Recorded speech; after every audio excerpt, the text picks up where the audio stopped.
Entrepreneurship is hard, so let's fix that and dive into our heroes' journeys. This is Taking Flight, an entrepreneur's journey, and I'm Sarah Tourville.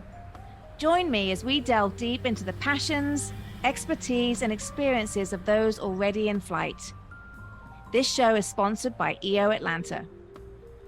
Hello and good morning, good afternoon to our listeners and to our watchers wherever you are right now. I hope you are having a terrific week and that being an entrepreneur is bringing all its fun and joyful challenges as it does. As we know, the challenge of being an entrepreneur is definitely real, but we are at Taking Flight are all about helping to solve those problems and really sharing those experiences. And today is going to be a really interesting conversation. This is actually a gentleman I've been keen to have on our podcast for a while.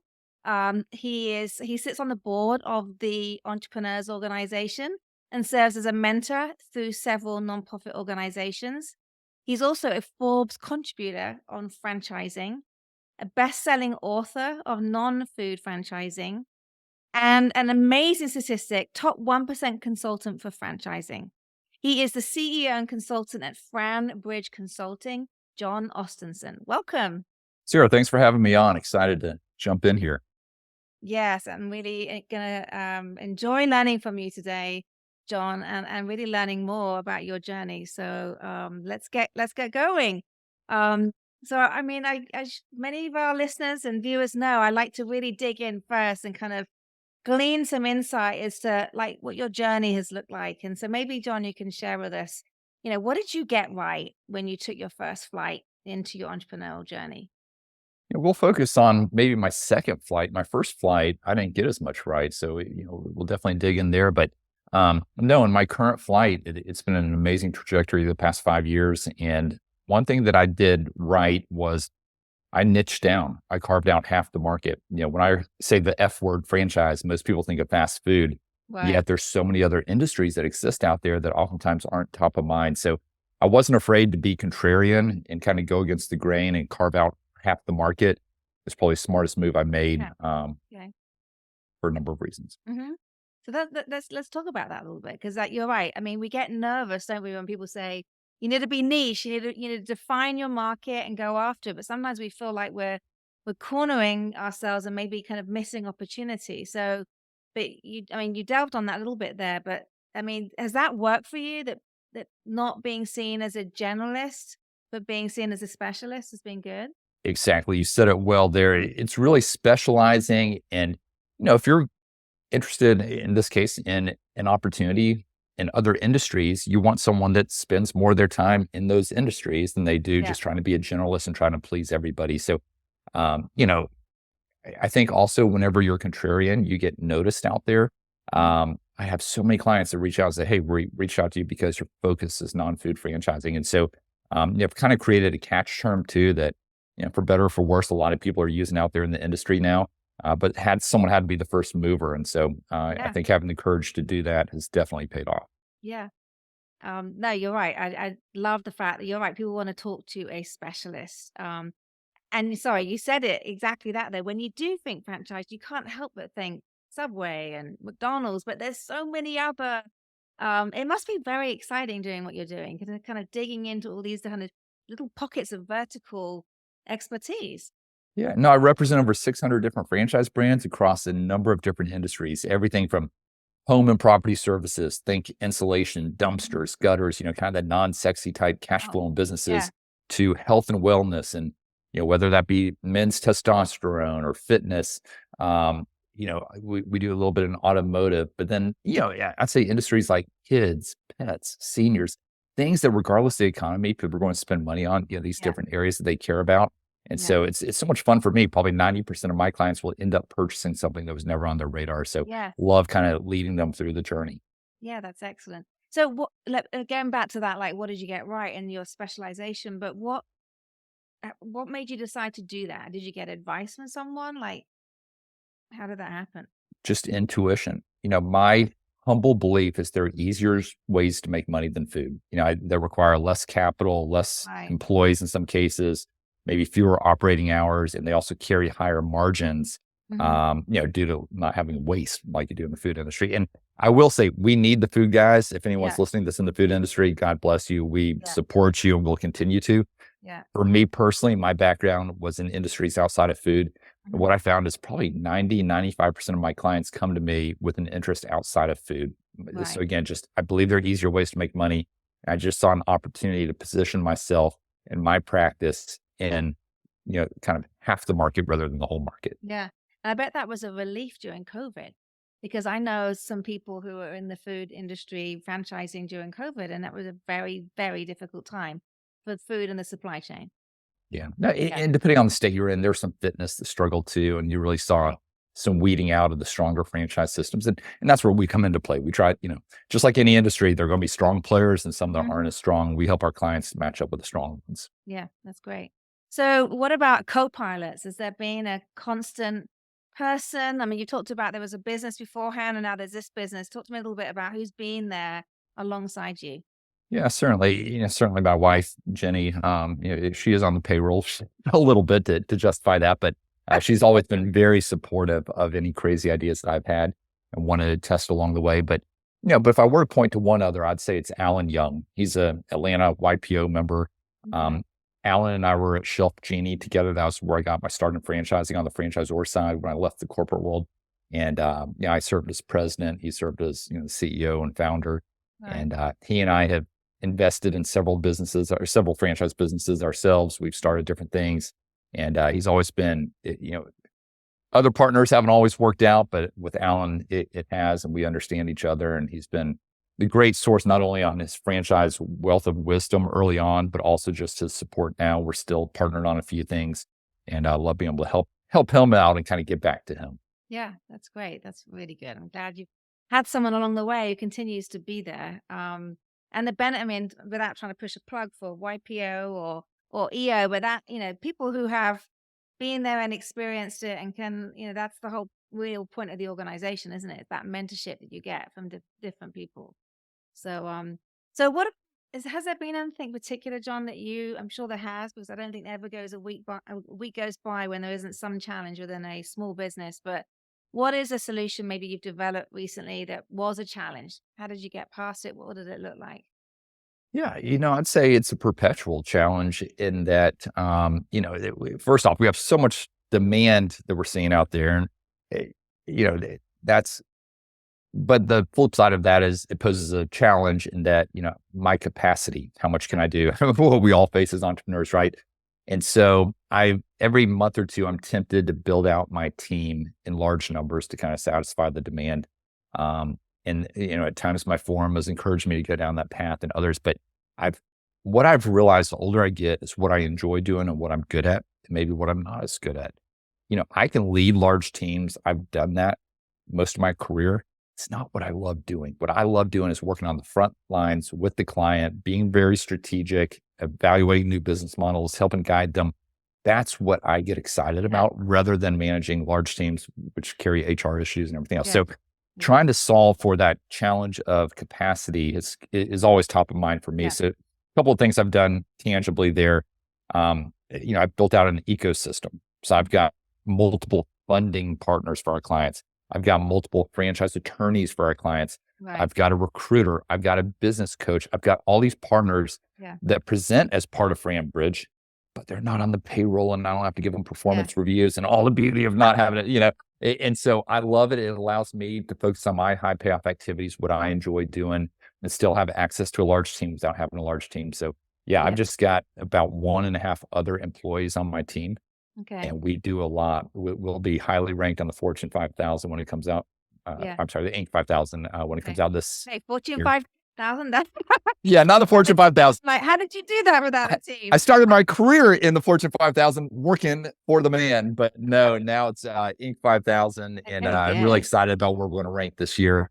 So it's been great growth and been able to do Yeah. it, just constantly tweaking processes and making Yeah. improvements to how we streamline operations to be able to serve more clients. Yeah, that's excellent. Okay. So the way that you have solved that challenge is really, yeah, like you say, is putting those consultants in place. There's a lot to be said for that. Actually at Frenzy, we talk about it as like these centers of excellence. It doesn't always, I mean, it's slightly different at my agency because we still have a person who manages that center of excellence, but you can have people outside of the organization, like trusted partners that really, like when you're growing in particular areas, they come in and help support it. But yours is even, yeah, it's not even that so much. It's more like just people around you, part of the ecosystem that you can be recommending your clients to, which sounds smart. No one Yeah. wants to do HR reviews. Well, just like anything, it comes down to having the right partners. And so, Yeah, you don't always get it right first time around, but feel very blessed that the last couple of years we just have an A+ team supporting us and supporting our clients. yeah, which is absolutely excellent. So people can come to you and feel like they're getting a full breadth of service because of that those Yeah. partners, which is, One-stop shop. yeah, Absolutely. I really like that. So, is there, tell me, like, I mean, I find as I get older, I'm constantly reading more. And I love time in the car. I drove down to Florida to see my daughter at University of Florida the other day and got through two amazing business books. What about you? How do you handle that, like, knowledge, the time to really kind of gain and learn and saturate much knowledge? Is there a book you're reading, and how do you go about finding the time to do all this stuff? No, I consume a lot of content just like you, and Mhm. oftentimes it is when I'm driving or it's when I'm exercising or sitting in the Yeah, sauna, just those downtimes where as entrepreneurs, we're always multitasking, right? So, yeah, a couple of books recently, and I always point to The Compound Effect by Darren Hardy. That's probably my all-time favorite. okay, But two that I've read in this past year that I also brought my wife along on the journey on.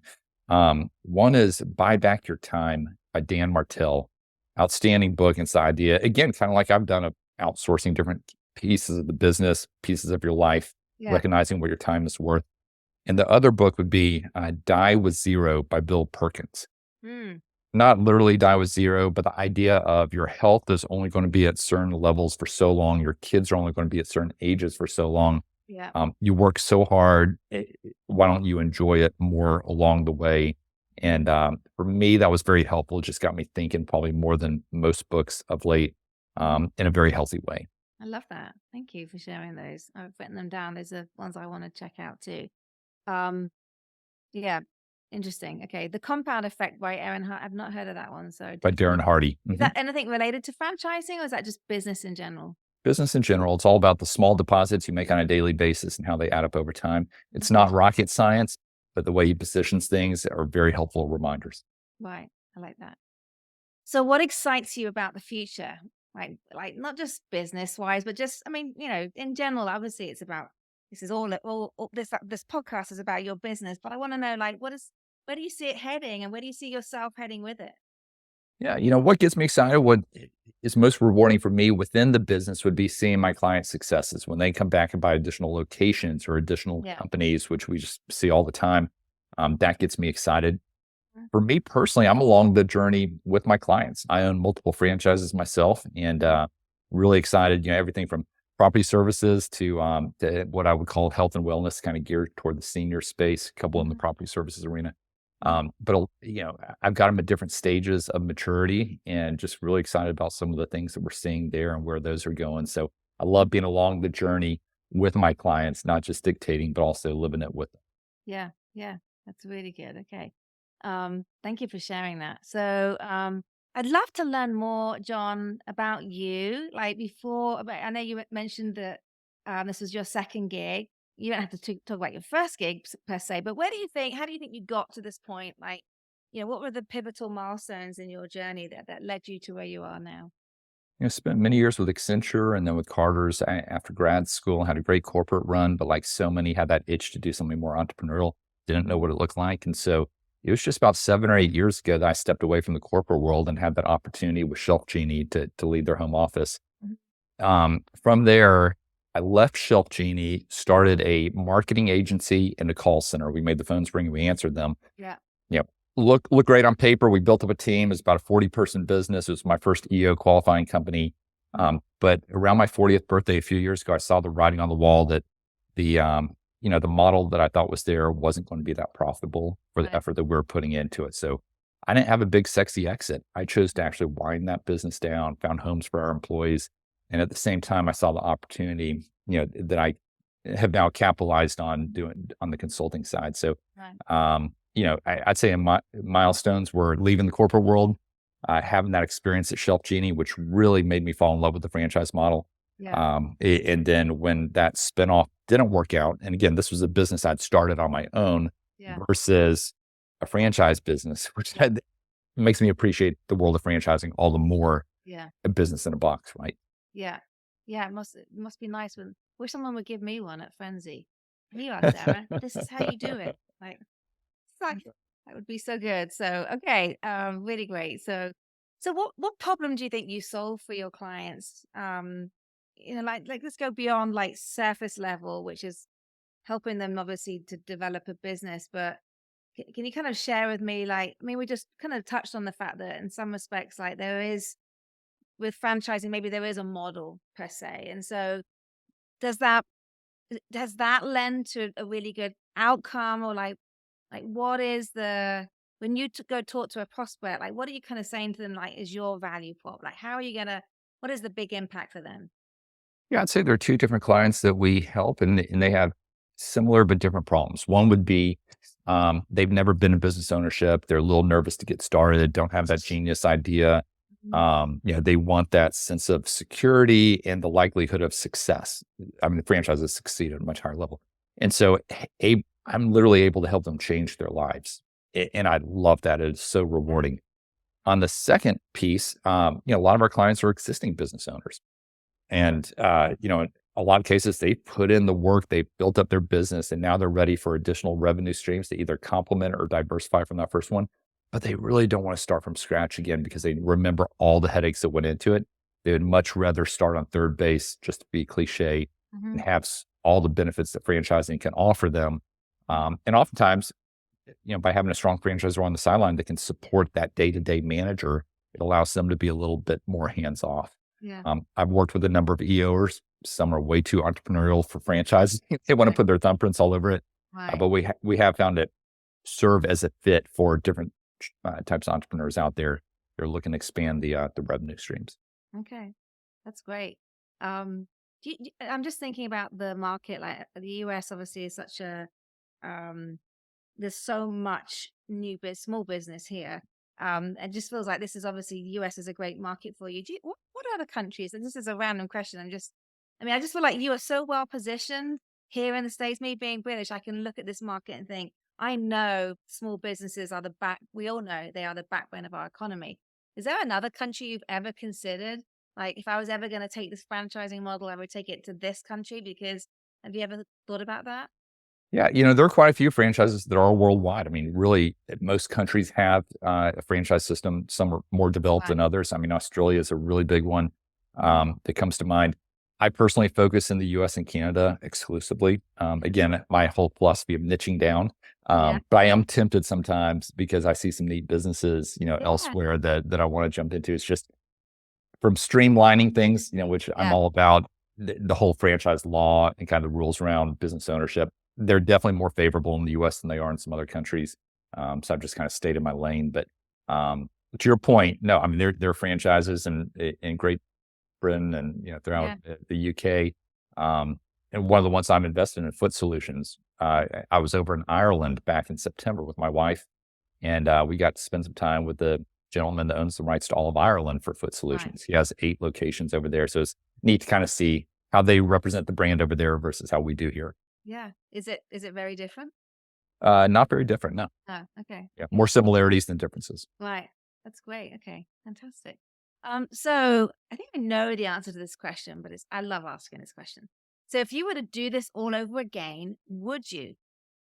100% yes. Had a great run in the corporate world, but ever since I left, again, it was about 7.5 years ago, never once looked back. Have absolutely loved the journey, the highs and Yeah. the lows, but I pinch myself literally every day, thanking God that I get to be my own boss and, control things on my terms. And, Yeah. so it allows me again to relate to a lot of my clients and help them understand, hey, Yeah. there's a light at the end of the tunnel if you're brave enough to take a step forward. Yeah. It is about being brave, isn't it? Definitely.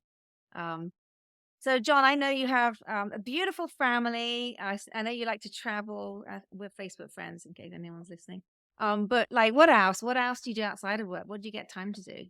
Yeah, just finished coaching my oldest son's basketball team. I've coached them 7 straight years now, and I told him that was Great. going to be my last dance this year. And now I'm starting over with my youngest son, who's 5 next year. Oh, So love that. love doing that. I was out hitting golf balls with my sons yesterday. Yeah. And then my daughter's the sweetest little 8-year-old you've ever met. So yeah, we spend a lot of family time and just trying to maximize these years that we have Oh, with them. yeah. Yeah. They are all about maximizing those years. I agree with you. That's great. I love it. And a bit of golf too, hopefully for you. Yeah, try to get out there when I can. Now that I've got a son that's playing on the school team and he's Yes. into it, it gives me more often Yeah. chances to get out there. So Yeah. I love that. Well, this has been really fascinating kind of learning about what you do. And I'm really impressed. I'm really interested in franchising. I want to learn more. So I'm looking forward to digging more into it. But I do want to ask, I feel like we ask ourselves this a lot at EO lately, and so we should. What ROI what value do you think you get from EO? I know you've been a member, I think, for a few years now. mhm. Can you talk to me about the value you've managed to garner from being involved? 6 years in, and I'd say it's evolved over time. I'd say early on, I would have cited a lot of different things because I think early on, I was benefiting from different aspects of EO, whether it be the programming, the networking. Lately, it's my forum, and the forum would be common thread all throughout. I've been with them 6 years, but we're just a really close group, and Yeah. really we operate across the shared domains of we care about our families, our fitness. We all have our Whoop trackers. We look, we have a leaderboard first thing when we wake up in the morning. But everyone's businesses have done well, and we've been able to Yeah. help each other along the way. Now we're doing a lot of investing together, Yeah. and so it's just been great living life with other people that you respect, and Yeah. that'd definitely be the highest point of ROI for me. So did you wait a year before you got into a forum? Or did you No, go I straight? think I think I was 2 or 3 months in. We had a different Okay. system back then, but about 2 or 3 months in, I got asked to join one and kinda got blindsided, and I think it was the perfect fit for me, Yeah. so very thankful. Yeah. No, I love that. They're right. The forum is it's the intimacy and what you learn from each other. And it's not just this can be day to day. You don't just have a meeting and that's it for a month. It's like Yeah. I know my forum, like we're constantly messaging each other, and you need that. One thing I would mention, just in case anyone's listening and wants to take this advice, we've started getting with other chapters on our retreats. So we were down in Guatemala a couple weeks ago, and we spent time with the Guatemalan chapter, visiting a few of their businesses and hiking a volcano together and doing stuff like that. And it's probably the 4th or 5th time that we've done that now internationally, where we've met with other forums, and we've done a few domestically too. Or I'm sorry, where we met with other chapters. So just want to put that idea out there. We've gotten a lot of Right. value as Yeah. we've evolved our forum through integrating other chapters. Yeah. Is Brad in your forum? He is. Yeah, yeah. So I know he does that, and it's something I'm really wanting to advocate for. I'm fairly new into my forum; it's my second forum, but I love that idea. And you're actually going and learning about other businesses in other countries, and then taking that knowledge share between everybody is powerful, and connections as well. So it's a very clever model. I like that. Um, so how can people get hold of you, John, if they want to reach out to you? Yeah, you come out to our website, franbridgeconsulting.com, FRAN, bridgeconsulting.com. LinkedIn is the social platform that I'm most active on, so I'd say come follow us there. But no, if you come out to the website, leave your email address and name, and we will share some downloadable links for our book, Non-Food Franchising. Certainly, if you'd like a physical copy as well, we can arrange that. Yeah. But if you were to go to Amazon and purchase it, do know that 100% of the proceeds go to a great nonprofit that we support. So, but yeah, would love to help out in any way I can. Okay, that's great. Well, thank you very much. Well, it's been a pleasure having you on the show today. Great. Thanks so much, Sarah. Thank you to you very much, John. Thank you to our audience for taking the time to listen or to watch. Our numbers are spiking all the time, which I love. I love the fact that this is a valuable podcast. Please do share it. We really want to make sure that we are helping educate other entrepreneurs and also inspiring them to really take that leap and go further. So thank you again, John. I appreciate it very much. Great. Thanks, Sarah. And so that wraps up another episode. Thank you for joining. For show notes and other episodes, visit us at takingflight.live. For more information about EO Atlanta, visit eoatlanta.org. Special thanks to the following sponsors: